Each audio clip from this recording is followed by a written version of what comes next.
Ah, you just gotta love it.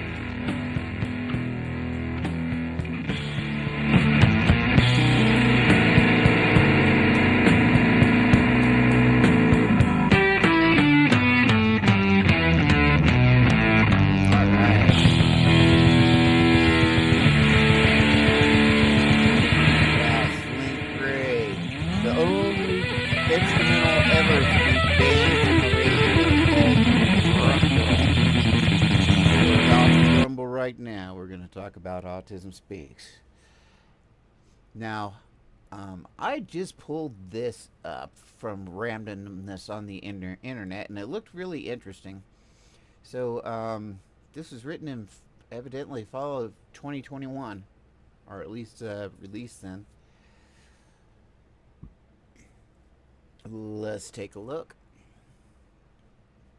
The results of the research I conducted for this piece was far more shocking than I ever expected when I sat down to write it. Before looking into the organization Autism Speaks rhetoric and representation of autistic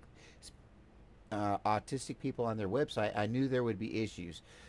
Autistic communities everywhere denounce this organization as a hate group, but I did not realize how sinister their practice really were until I began to analyze their positions through a disability lens. As an autistic individual myself, I have a tendency to miss subtext and take a lot of words of people and organizations at face value. Yeah. What I found is that Autism Speaks wants to take people their word. Bleh.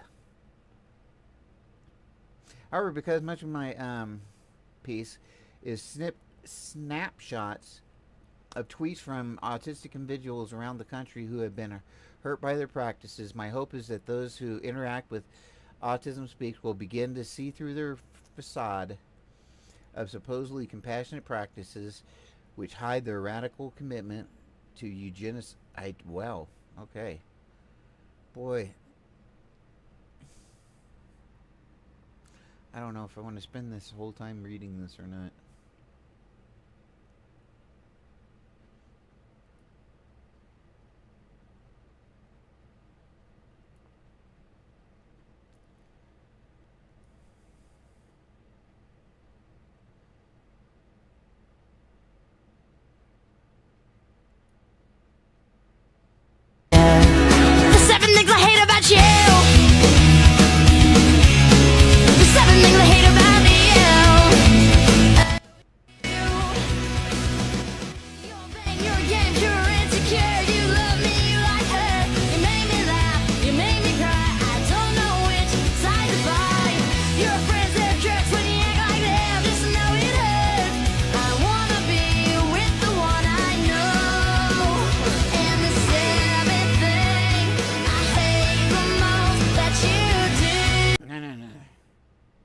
Wow, that was really annoying.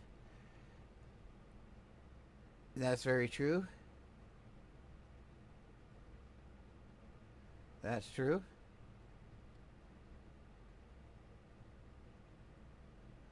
That's also true.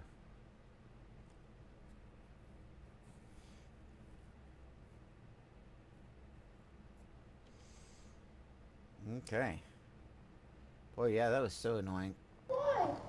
Is this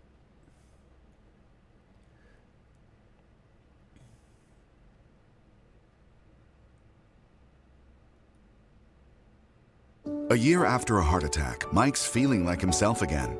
But even though time has passed, his risk of a second attack. When I discovered I was autistic in my mid-20s and I started spending more time in the online autism community, I felt like I'd stepped into a little bit of a conflict, a disagreement, shall we say. It seems that in the eyes of many people, the autism mom is like the final boss, Okay, so if you will, the ultimate villain. This is going to cover, if from what I'm seeing here, this is going to cover a lot of Autism Speaks issues. So Caricature if it gets too version far of off, the I'll autism mom loves all things move puzzle along. But piece. She let's probably take a has look. it as a bumper sticker on her car. She probably has it as a tattoo on her forearm. Her child being autistic has become her whole personality. She probably films them having meltdowns and uploads them to TikTok, or she makes TikToks ranting about how hard it is to parent an autistic child and then links her Amazon wish list in the description, or has some sort of merch store with t-shirts with inspirational quotes, maybe some puzzle pieces on everything, lots of primary colours. She's very sensitive to criticism, and she probably gets into pretty frequent battles in the comments section. But then for this autism mom, the ultimate villain is the young, blue-haired, AFAB, TikToker autistic person who in the mind of the autism mom is wrongly appropriating the term autistic. And seems fine actually. Everybody has anxiety. Who do they think they are? With their quirky alternative dress sense and their novelty earrings?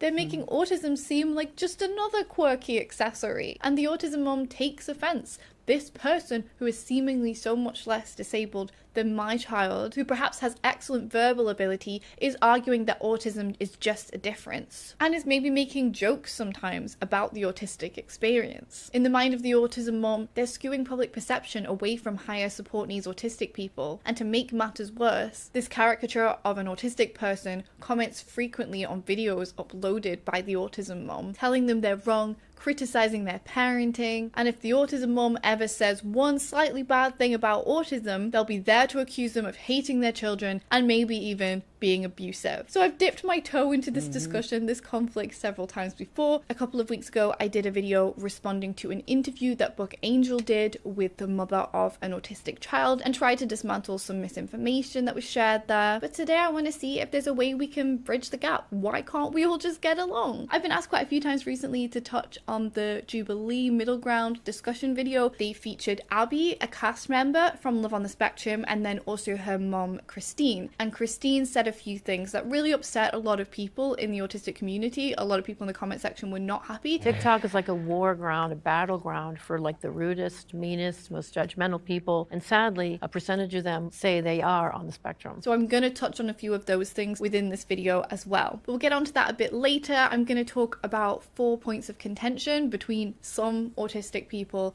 and some parents of autistic people online. Please note that I was being very silly with the intro and just describing extremes. Those do not describe actual people, and most people are not chronically online, and perhaps being chronically online is part of the problem, but who am I to say anything about that? Point of contention number 1. Support for Autism Speaks with a built-in perceived desire for a cure for autism. The stereotypical autism mom is in support of the puzzle piece laden charity Autism Speaks